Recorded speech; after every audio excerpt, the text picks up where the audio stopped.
Happy. Ellie! Il était une fois, dans une petite maison au bord d'une clairière verdoyante, un petit garçon espiègle nommé Nicolas. Nicolas avait des cheveux blonds comme les blés et un sourire coquin qui ne quittait jamais son visage. Mais il y avait quelque chose que Nicolas aimait dire plus que tout. C'était le mot « non ». Quand sa maman lui demandait de ranger ses jouets, Nicolas répondait « Non, je veux pas ». Quand son papa lui disait de manger ses légumes, Nicolas secouait la tête et disait « Non, j'aime pas ça !» Même quand ses grands-parents lui proposaient de faire une promenade, Nicolas criait « Non, je veux rester ici !» Ses parents soupiraient et se demandaient pourquoi leur petit garçon disait toujours non. Ils essayaient de lui expliquer que c'était important de bien écouter pour bien grandir. Mais Nicolas faisait la moue et secouait la tête. Un jour, alors que Nicolas jouait dans le jardin, près de la rivière, un lapin très mignon vint bondir devant lui. Nicolas leva la main pour le caresser, mais le lapin s'éloigna en sautillant.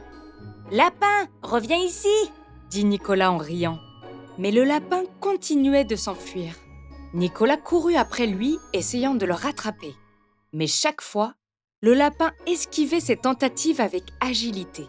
« Viens me voir, il y a une rivière juste à côté, tu risques de tomber !» cria Nicolas.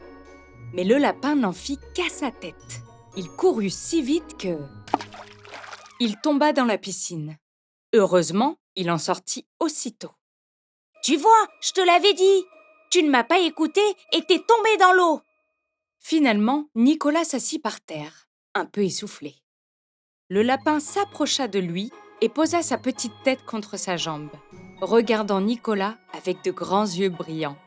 Nicolas sourit en caressant doucement la tête du lapin. « Tu es si mignon !» murmura-t-il. À ce moment-là, sa maman arriva dans le jardin. Elle sourit en voyant Nicolas et le lapin qui se regardaient tendrement. « Nicolas, c'est l'heure de ranger tes jouets avant le dîner », dit-elle doucement. Nicolas leva les yeux vers sa maman et ouvrit la bouche pour dire non, comme d'habitude. Puis il se souvint du lapin, de l'ordre qu'il lui avait donné et qu'il n'avait pas écouté.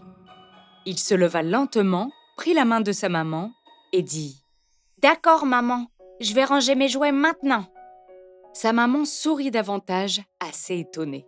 « Merci, Nicolas, je suis si contente que tu aies écouté. » Nicolas se sentit fier de lui-même alors qu'il ramassait ses jouets. Il avait réalisé quelque chose d'important. Écouter ses parents pouvait être une bonne chose. Comme le lapin qui s'était approché de lui, les choses allaient mieux quand il écoutait. À partir de ce jour-là, Nicolas commença à dire oui plus souvent. Il découvrit que c'était plus amusant de faire des choses avec ses parents, comme cuisiner ensemble, jouer dans le jardin ou lire des histoires avant de dormir. Et chaque fois qu'il se sentait tenté de dire non, il se rappelait du lapin et de ce jour où il avait choisi d'écouter. Il savait que c'était une meilleure façon d'être et que si ses parents lui demandaient quelque chose, ce n'était certainement pas pour l'embêter. Et ainsi, Nicolas et ses parents vécurent heureux et complices, en apprenant chaque jour qu'il était bon de s'écouter et de se comprendre.